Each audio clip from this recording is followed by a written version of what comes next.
Train पे तो हम सब ने कभी न कभी सफर किया है। ट्रेन के जो पार्ट्स होते हैं जैसे कि कोचेस, उसका लोहा वाला चक्का, लेदर वाला स्लीपर, और जो उसकी खिड़की पे जो ग्रिल लगा रहता है वो, ऊपर में जो प्लास्टिक लगा रहता है वो, और जितनी भी चीजें हैं ये सब बनती कहाँ है आखिर। हमारे इंडिया में ट्रेन इतनी पॉपुलर है, बहुत लोग तो ट्रेन में ही मेरे वीडियो को देख रहे होंगे, लेकिन कैसे बनता है आखिर और कहाँ, इंडिया में मेजर कहाँ पे बनता है। और क्या आपको पता है कि एंड्रोमेडा गैलेक्सी जब हमारे मिल्की वे गैलेक्सी से टकराएगा भविष्य में, तब आसमान में जो सीन दिखेगा वो कैसा दिखेगा। ऐसे ही इंटरेस्टिंग फैक्ट्स आज आप इस वीडियो में जानने वाले हो। फैक्ट नंबर 7, क्या आपको पता है कि आज से बिलियन ऑफ ईयर्स बाद, स्पेसिफिकली कहूं तो वैज्ञानिकों ने ये कहा है कि आज से 4-5 बिलियन साल बाद, यानी कि करीब 400 से 500 करोड़ ईयर बाद, वो गैलेक्सी जिसको हम अपना पड़ोसी गैलेक्सी कहते हैं एंड्रोमेडा, वो मिल्की वे से टकरा जाएगा। और अजीब बात यह है कि वो हर सेकेंड, जितने देर तक आप ये वीडियो देखे हो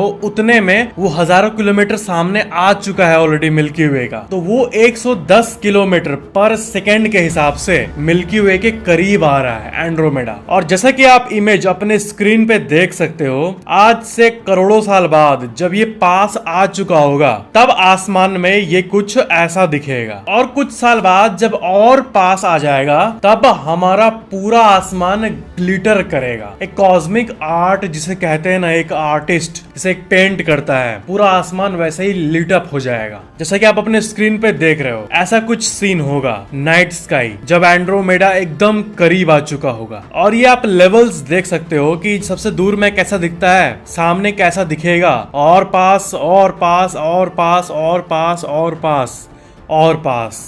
फैक्ट नंबर 6, क्या आपको पता है कि अगर हम अपने चांद के जगह वीनस प्लैनेट को ला दें तो एक बहुत अजीब सी कांड हो जाएगी हमारी धरती पर। पहली चीज ये कि वीनस जो है वो नियरली अर्थ साइज का है, तो दोनों मिलकर एक दूसरे को चक्कर लगाने लगेंगे। स्पेस में ऐसा नियम है ना कि जो ऑब्जेक्ट बड़ा है उसका गुलामी एक छोटा ऑब्जेक्ट करता है। जनरल प्रिंसिपल है, लाइफ में भी ऐसे ही होता है, धरती पे भी। लोगों के रैंकिंग की बात करें या कुछ भी करें, तो क्योंकि वो इक्वल है नियरली, तो दोनों एक दूसरे का चक्कर लगाएंगे। ऐसा नहीं कि चांद की तरह जो कि छोटा है सिर्फ वो धरती का चक्कर चुपचाप लगाएगा।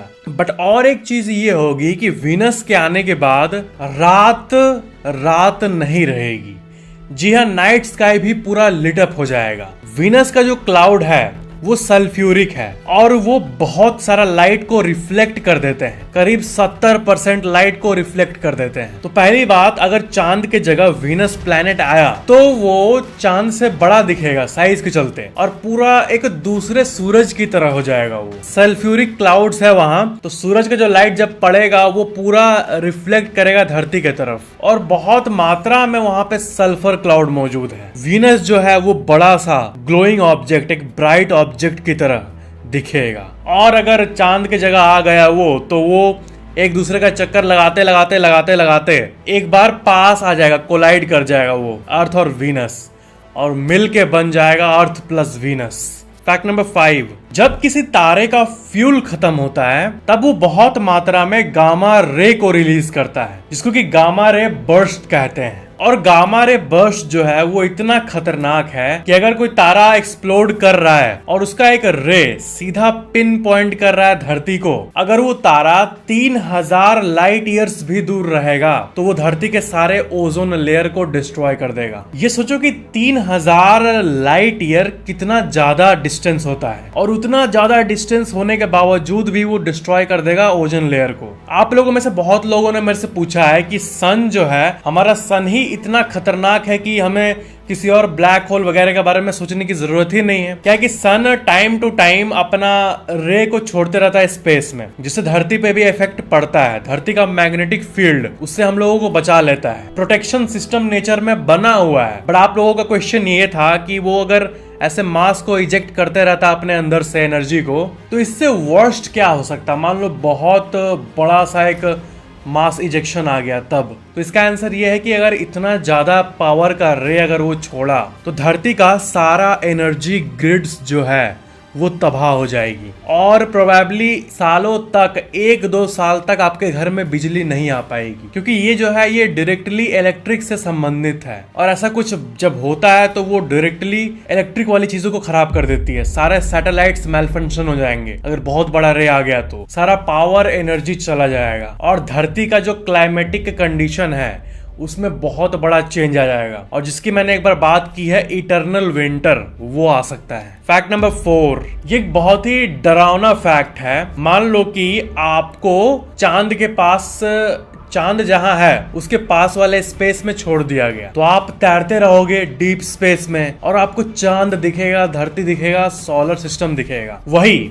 अगर आपको जुपिटर के पास छोड़ दिया जाए स्पेस में, तो आपको बहुत बड़ा एक मास दिखेगा जुपिटर का, सैटर्न का, और मे भी आपको दिख जाए धरती, थोड़ा सा अलग अलग प्लैनेट्स दिखे। और वही अगर आपको सोलर सिस्टम के बाहर छोड़ दिया जाए, तो आपका छोटा सा बॉडी जहां तैरेगा वो सोलर सिस्टम को, सौर मंडल को, जिसमें सारे प्लैनेट्स इंक्लूडेड है, उसको एक डॉट की तरह देखेगा। आपको बस एक डॉट दिखेगा और बाकी दूर दूर तक तारे दिखेंगे। ये हो गई गैलेक्सी के अंदर की बात। अब आप अभी भी गैलेक्सी के अंदर हो। अब बात करते हैं कि आपको 2 गैलेक्सीज के बीच में छोड़ दिया जाए तब क्या होगा। तो एक बहुत ही अजीब सी चीज है, एक डरावनी सी बात को बोलता हूं, उसको आप विजुअलाइज करना। इमेजिन करोगे आपका आंख का रोशनी 1 सेकंड में चला गया, आपको कुछ भी नहीं दिख रहा है, कंप्लीट डार्कनेस, कुछ भी नहीं। तो स्पेस में 2 गैलेक्सीज के बीच में जब आपका छोटा सा बॉडी तैर रहा होगा तो आपको वैसे ही कुछ फील होगा। बहुत लोग इसके बारे में जब सोचते हैं तभी उनको एंग्जाइटी शुरू हो जाता है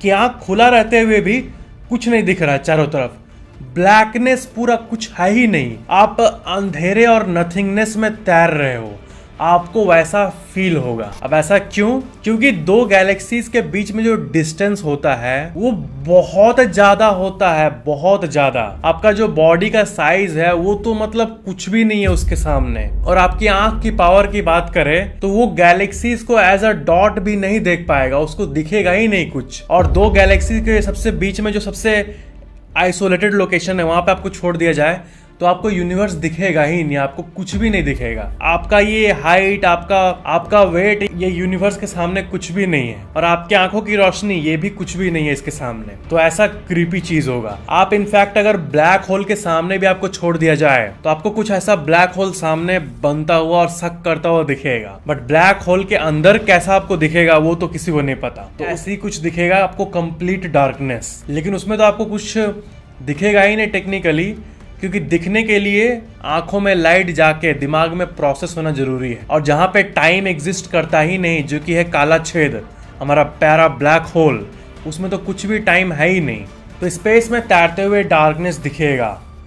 इस फैक्ट के साथ साथ आपको ब्लैक होल का और एक फैक्ट बता दूं कि थ्योरिस्ट्स ने ये डिस्क्राइब किया है, ये थ्योराइज किया है कि ऐसा भी हो सकता है कि ब्लैक होल से आपको ये बताया गया है ना कि time as a physical dimension act करता है ब्लैक होल के अंदर। इसकी कोई भी श्योरिटी नहीं है क्योंकि ये हाइपोथेसिस है, लेकिन ये कहा गया है कि ब्लैक होल के अंदर से अगर ऐसा कुछ हुआ कि हम ब्लैक होल में मूव कर पाए, चाहे किसी भी फोर्स या फिर किसी भी रीजन के चलते, तो क्योंकि वहां पे फिजिकल डायमेंशन में तो मूव कर नहीं सकते हैं, वहां पे टाइम एक्ट्स लाइक अ फिजिकल डायमेंशन, ऐसा अगर सीन है तो आप ब्लैक होल में जब मूव करोगे तो आपको अजीब सा दिखेगा यूनिवर्स में। और मान लेते हैं for the sake of example कि अगर आपके पास एक टेलीस्कोप है ब्लैक होल में और आपने कोई ऐसा पार्टिकल, कुछ भी ऐसा डिस्कवर कर लिया, ये कंप्लीट साइंटिफिक हाइपोथेसिस है, इसको मतलब इसको एक्चुअल में मैथमेटिक्स में मत जाना। तो आपके पास एक ऐसा टेलीस्कोप है जिसके अंदर से आप पार्टिकल्स को भेज के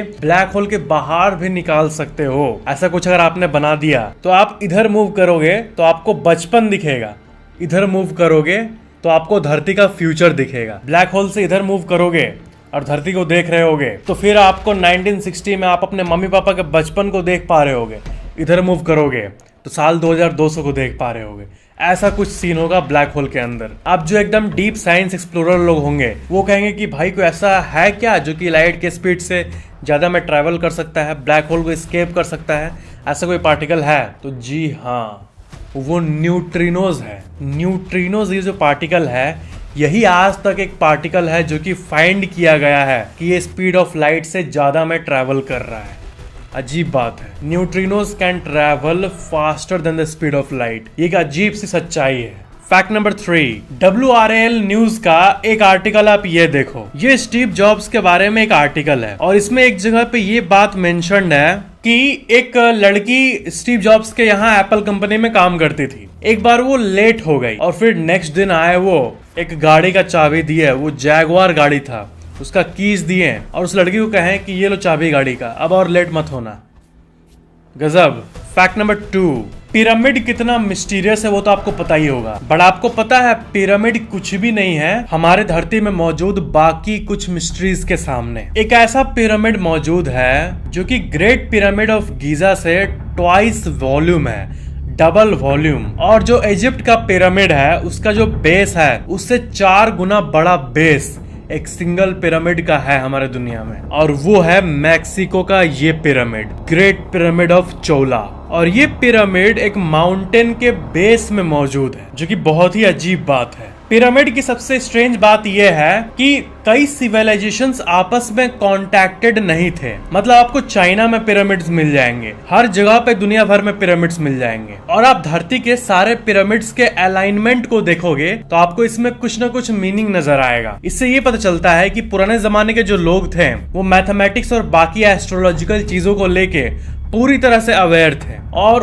उन सब का कोई मकसद था इन सब को बनाने का, और वो क्या था वही तो आज तक नहीं पता चला है। सन का निकलना, मून का निकलना, एक्लिप्स, सन का पोजीशन, इन सब से कनेक्टेड था पिरामिड्स। और गीजा वाले पिरामिड्स का ओरायन कॉन्स्टलेशन जो कि तारा मंडल है आसमान में, उसके शेप से एग्जैक्टली मैच होना, ये तो और भी गजब बात है। ये इतने मिस्टीरियस है कि ये हम कुछ भी ऐसे वर्ल्ड में कुछ भी फाइंड किया जाता है तो उसको हम लोग इजीली आजकल के टेक्नोलॉजी को लेके हम लोग एनालाइज कर लेते हैं, आंसर्स पता चल जाते हैं किसी भी चीज के बारे में। लेकिन आर्कियोलॉजिस्ट को आज तक नहीं पता चला कुछ भी पिरामिड के बारे में, और आज भी वो मिस्ट्रीज को अनरेवल कर रहे हैं और आज तक भी सक्सेसफुल नहीं हो पाए हैं। इजिप्ट में कई जगह पे बिल्लियों, कैट के ममीज को फाइंड किया गया है, अलग अलग बॉक्सेस में उनके बॉडीज को रखा गया है, अलग अलग जगह गाड़ दिया गया है पिरामिड के अराउंड। अब ये अजीब बात है, वो लोग कैट से क्यों जुड़े हुए थे इतना, और कैट जब मरती थी तब इजिप्ट वाले लोग अपना आईब्रो को शेव करा लेते थे। तो ये सब बहुत सारी अजीब चीजें हैं जिसका हिस्ट्री में भी पता नहीं कोई रिकॉर्ड कैसे नहीं है। जब 5-6 हजार साल पहले का आप कोई भी डेटा निकाल लो तो आपको अलग अलग कंट्रीज का डेटा मिल जाएगा, बट ये सब नहीं मिला। ऐसा लगता है कि वहाँ के लोगों ने जानबूझकर ये डेटा को मिटाया है इस चीज के बारे में। इजिप्ट में कई ऐसे टेम्पल्स डिस्कवर होते रहते हैं इसके बारे में आज तक लोगों को पता ही नहीं था। मिस्टीरियस कंट्रीज की बात करें तो इजिप्ट सबसे पहला आता है। इस दुनिया में पिरामिड से ज्यादा मिस्टीरियस कोई भी आर्टिफिशियल ऑब्जेक्ट नहीं मौजूद है। इनफैक्ट नेचुरल चीजों को एनालाइज करना ज्यादा आसान हो जाता है as compare to these artificial things. जो वहाँ के किंग, राजा का बॉडी होता था, वहां पे जब वो लोग को ममीफाई किया जाता था ना, जब उसको ममी बनाया जाता था तो वो लोग अजीब अजीब केमिकल्स का उपयोग करते थे जिसके बारे में आज तक वैज्ञानिकों को नहीं पता। और एक अजीब बात है कि वो लोग का ये मानना था कि अगर वो लोग उस केमिकल का इस्तेमाल करेंगे तो समहाउ किंग का जो आत्मा है वो फॉरएवर जिंदा रहेगा। ये मान्यता था वो लोग का, और कई लोगों का मानना है कि उनका वो मान्यता इतना ज्यादा था कि वही वन ऑफ द रीजन था पिरामिड बनाने का, क्योंकि वो मम्मी, जो ममीफाइड बॉडी है वो सेफ रहे। उनके बॉडी के साथ साथ ज्वेलरी और बाकी चीजें सब रखी जाती थी और कोई उसको चोरी ना कर ले, इसलिए पिरामिड बना के अंदर में ट्रैप्स भी लगाया जाता था। ट्रैप्स का भी यूज किया जाता था। ट्रैप्स का भी इस्तेमाल होते हुए देखा गया है कि अगर कोई अंदर घुसेगा तो वो भटक जाएगा और उसको समझ नहीं आएगा कि वो कहाँ है। उनके बॉडीज और उनके बिलोंगिंग को प्रोटेक्ट करना, ये वन ऑफ द रीजन पता चला है पिरामिड का। फिलहाल पिरामिड में storage room, courtyard, secret passageways और बहुत सारे ट्रैप्स थे उन रॉबर्स के लिए जो कि उसके अंदर जाके रॉब करने का ट्राई करते थे। और चोरों के लिए फेक चेम्बर्स को भी बनाया जाता था कि वो लोग वहां जाके देखेगा अरे यही तो बॉडी है, लेकिन असल में वहाँ बॉडी नहीं था। वो लोग मतलब किंग को प्रोटेक्ट करने के लिए इतना ज्यादा वो लोग करते थे। बहुत ही गजब हिस्ट्री पिरामिड का सही में। फैक्ट नंबर 1, क्या आपको पता है कि हमारे जो ट्रेन्स, इंजन, कोचेस और बाकी पार्ट्स, जो लोकोमोटिव का काम है वो कहाँ होता है? तो आपको मैं बता दूं कि आजादी के बाद सबसे पहला जहां पे ट्रेन बनना शुरू हुआ था वो है चितरंजन। चितरंजन वेस्ट बंगाल का एक टाउन है और चितरंजन लोकोमोटिव्स वर्क CLW ये पहला कंपनी था। ये जस्ट आजादी के 3 साल बाद 1950 में खोला गया था और उसके बाद जगह जगह पे अदर प्लांट्स आते गए। लेकिन बात यह है कि अभी भी ज्यादा प्लांट नहीं है। इंडियन रेलवेज का जो मेन प्रोडक्शन होता है वो इन 6 जगह पे होता है। चितरंजन लोकोमोटिव्स वर्क जो कि चितरंजन में मौजूद है, वेस्ट बंगाल। फिर है डीजल लोकोमोटिव वर्क जो कि वाराणसी में मौजूद है, बनारस। इंटीग्रल कोच फैक्ट्री जो कि चेन्नई में मौजूद है। रेल कोच फैक्ट्री जो कि कापुरथला पंजाब में मौजूद है। रेल व्हील फैक्ट्री जो कि बैंगलोर में मौजूद है। डीजल लोको मॉडर्नाइजेशन वर्क जो कि पटियाला में मौजूद है। यही 6 जगह पे इंडियन रेलवे का सारा मैन्युफैक्चरिंग का काम होता है। ऐसा नहीं कि आपका 100-200 जगह पे बन रहा है इक्विपमेंट अलग अलग जगह, वैसा नहीं है। इसका हमारे गवर्नमेंट का जो ये काम है इसका 6 जगह ही एक्सक्लूसिव काम होता है। और इसमें जो आप कोच देख रहे हो जैसे कि इंटीग्रल कोच फैक्ट्री चेन्नई, इसमें कोचेस बहुत मात्रा में बनते हैं। और जो पटियाला का रेल कोच फैक्ट्री है वहां भी कोच बहुत मात्रा में बनते हैं। इंडिया में सबसे ज्यादा एम्प्लॉयमेंट प्रोवाइड करने वाले का आप लिस्ट जरूर देखना चाहोगे तो इसमें आप देख सकते हो कि सेकंड में इंडियन रेलवेज है विथ करीब 12 लाख एम्प्लॉयमेंट। पहला में वही इंडियन डिफेंस आता है, इंडियन आर्म फोर्स। थर्ड में टाटा ग्रुप जो कि ऑलमोस्ट मिलियन लोग को एम्प्लॉय करता है। उसके बाद आप देख सकते हो फोर्थ में paramilitary forces, Quest Corp, India Post, Infosys, Coal India, State Bank of India, Reliance Industries. ये टॉप 10 है। तो आई होप आपको ये सारा इन्फॉर्मेशन बहुत ही ज्यादा इंटरेस्टिंग लगा होगा। वीडियो को लाइक जरूर करना और नीचे कमेंट करना कि वीडियो आपको कैसा लगा और इस चैनल को सब्सक्राइब करके बेल आइकन जरूर ऑन कर लेना। Thank you so much for watching this video.